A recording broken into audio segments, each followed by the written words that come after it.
Everyone.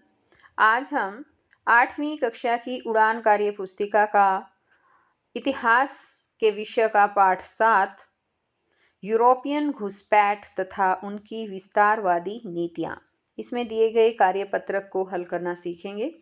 सभी बच्चे video को शुरू से लेकर अंत तक पूरी देखें और अगर आप अभी तक चैनल पर नए हैं तो चैनल को सब्सक्राइब भी कर लें और साथ में दिए बेल आइकन को जरूर प्रेस कर लें।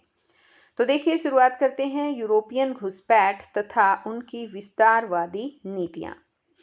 यहाँ पर है ये कार्यपत्रक 1 और इसमें बच्चों सबसे पहले जो पहला क्वेश्चन है वो यहाँ पूछा गया है कि घुसपैठिया शब्द से आप क्या समझते हैं।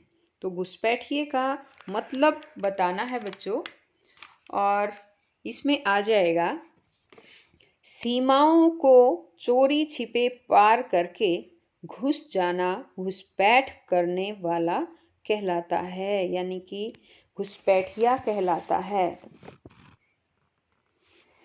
या फिर इसको हम लिख सकते हैं बिना अनुमति के कहीं भी घुस जाना घुसपैठिया कहलाता है, या घुसपैठ करने वाला जो होता है उसे घुसपैठिया कहते हैं।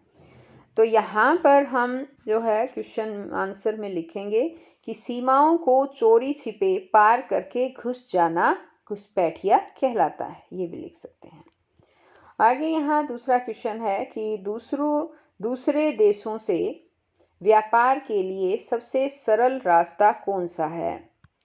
तो इसके लिए दूसरे देशों से व्यापार करने के लिए यहाँ पर हम लिखेंगे दूसरे देशों से व्यापार के लिए सबसे सस्ता रास्ता जल मार्ग है।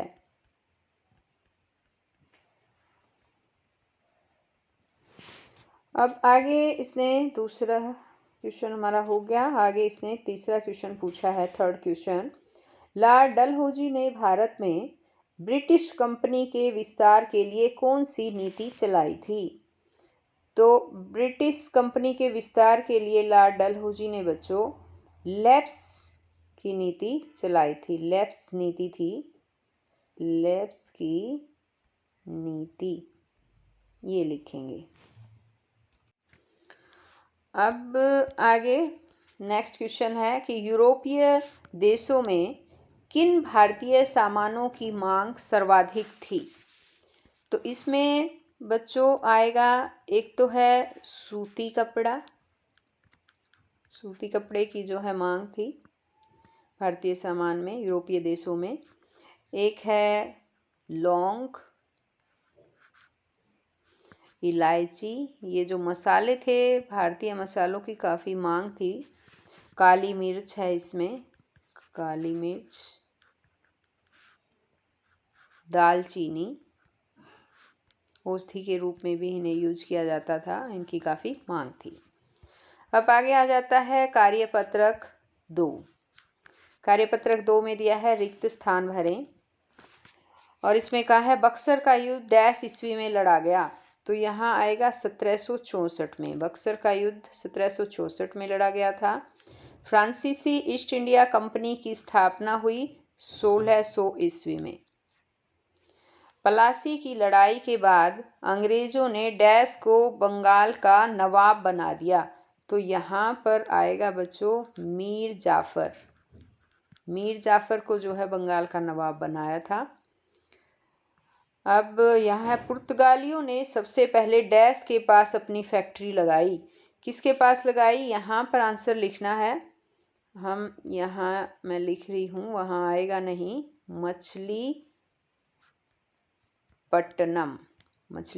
में, ठीक है।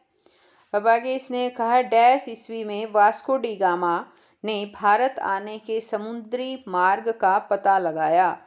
तो ये 1498 में आएगा बच्चों, यानी 1498 ईस्वी में वास्को डी गामा ने भारत की खोज की थी, समुद्री मार्ग का पता लगाया था कि भारत में समुद्र मार्ग से किस तरह से जाया जा सकता है, ठीक है।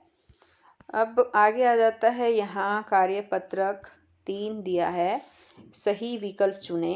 पहला क्वेश्चन है, कालीकट बंदरगाह भारत के किस तट पर स्थित है? तो इसमें आ जाएगा पश्चिमी तट पर।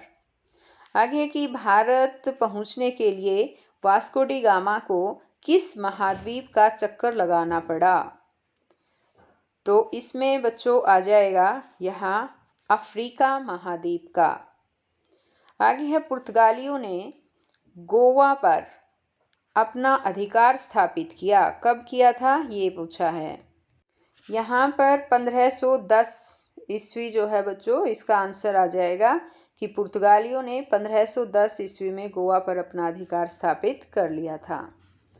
अब आगे आता है कार्यपत्रक 4 और इसमें दिया है कि नवाब सिराजुद्दौला, मीर जाफर, मीर कासिम और अंततः ईस्ट इंडिया कंपनी को ही बंगाल का नवाब बनाया जाना। अंत में ईस्ट इंडिया ही कंपनी जो है वो नवाब बन गई थी। तो वो कहते हैं कि आपकी समझ में क्यों अंग्रेज कठपुतली नवाब चाहते थे?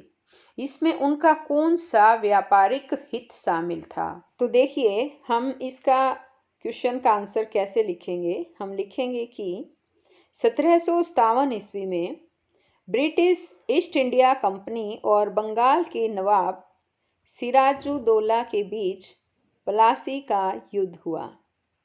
इस युद्ध में सिराजुद्दौला की हार हुई। युद्ध के बाद अंग्रेजों ने मीर जाफर को बंगाल का नवाब बना दिया। मीर जाफर ने 1 करोड़ रुपए तथा 24 परगने का क्षेत्र अंग्रेजों को उपहार में दे दिया।